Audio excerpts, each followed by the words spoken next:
And Devon Morgan, last night we had confirmation from the presidency that an economic recovery plan has been agreed to by business, labour and cabinet. Those details, however, are scant. They are indeed, and I suppose what I'm about to say next segues very, very nicely from what Michael Morelli just showed us there. The plan is probably more significant and important than any announcement tonight of a potential easing of restrictions. And that's because the economic recovery plan would guide how this economy will emerge to remedy the staggering unemployment levels and the low growth. The social partners, business, labour and government, each with their own interest only, have been working for months on this plan, which must go through cabinet before the finer details are revealed. Peter Attard Montalto, as an emerging market economist and lead researcher at Intellidex, he joins me now from London. Peter, thanks indeed for talking to us. Now, on this plan, details are scant, but how hopeful are you that we will see a deadline-driven strategy that immediately exploits perhaps low-hanging fruit like spectrum and independent power producers and looser regulations? Do you think we'd see this in this plan?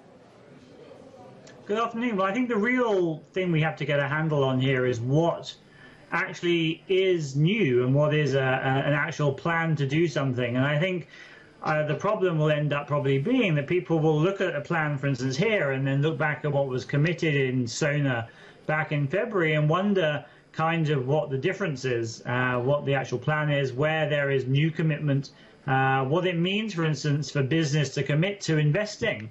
Can a group of people sitting around a table commit themselves on behalf of all of business, for instance, to invest? Can Labour make those sorts of commitments? I think that's a real problem of the social compacting in South Africa, actually. And there ultimately has to be a first mover, and that's ultimately government. It's made many of these commitments before, such as on spectrum, as you said. And we saw then last 2 weeks ago now that ICASA had moved back the deadline on spectrum, which was a disappointment.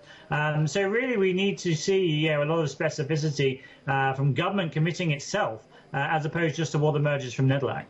Peter, some publications today saying that the infrastructure drive is a key pillar of the plan, an envisaged 2.3 trillion rand drive over the next decade. But those projects must be effectively targeted, is it not so, to create inclusive growth? You think we've reached that? Well, this is again the issue. So government has already committed itself through the SIDS process to infrastructure. So agreeing it again in Nedlac doesn't really mean anything else. It's not anything new. Business is very happy to fund an infrastructure program that is ultimately bankable. It makes sense. Projects that make sense. And that's still what we're waiting to see happen. There hasn't really been a meaningful move forward after the SIDS process, as I think investors and government are trying to find each other on what are actually bankable projects. And part of that bankability is impact. And as you say, making sure these actually serve an economic purpose. They're not pet projects. They actually have some bang for their buck. That's really what's going to be analysed here. So there's a lot of numbers, but we need to be, I think, a little bit more cautious of what will actually come that moves the dial properly. We should remember that Treasury is already considering a lot of this in terms of the commitments already made on a variety of policy issues and infrastructure, and they're only seeing growth of 1.5%. Beyond the bounce back next year. So we need to be careful not to pencil this into sort of crazy high GDP forecasts. There's still a long way to go to get a much more sort of organic and emergent growth recovery from this crisis. You alluded a little earlier to the fact that most of these social partners would have had to make sacrifices. I mean, business wants fertile ground to flourish with looser regulation. Labour wants business tamed. Do you think a compromise would have invariably hurt the effectiveness of the strategy as it done so in the past, hasn't it? So that's really the problem of trying to lock people into social compacting. You end up either with this sort of least common denominator view, which I think is what's coming out now, where it's sort of all pie for everyone, but nothing really sort of shifts. Or else you get into a very adversarial system where, everyone has to have pain. Ultimately, I mean, there are some interesting things that South Africa, in a compacting sense, can think about. For instance, the push constantly by Labour around local content what does that really mean? Can you maybe trade more local content on the one hand for actually importing the skills needed, having a much looser visa regime to actually create that local content on shore? There are some very big picture kind of discussions like that one could actually have in an interesting way in Nedlac, but I don't think that's really what's going on in Nedlac in the last few weeks. Peter, I've got a few seconds. I just want to find out, the restrictions that potentially could be reduced to level 1 tonight by the president.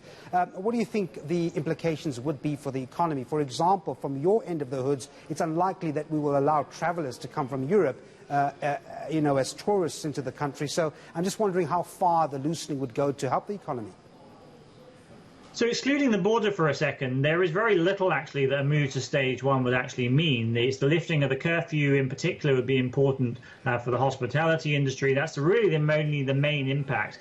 But apart from that, not much moving of the macroeconomic dial, with the exception of the border. The border really is the main thing to get this flow, particularly of high-spending European tourists. I love you put me in that bucket, including myself, to come back to South Africa and to spend a lot of money. We saw that in the current account numbers for Q2, this big hole on the services side where that tourism wasn't occurring. That's really what we need to see. But we should remember that opening the border is meaningless. It's the modality with which you do that. Are there tests on arrival? Do you have to quarantine on arrival? Do you open the border but you can't actually travel from any country to South Africa because of red lists, this sort of stuff? So there's a lot of complexity even if they are opening the border. I think we will see quite a bit of movement on that this evening, but as I said, the detail is really what counts to get the tourism flowing again and to remove the uncertainty required for tourists to book. Peter Attard Montalto in London, thanks very much indeed for talking to us.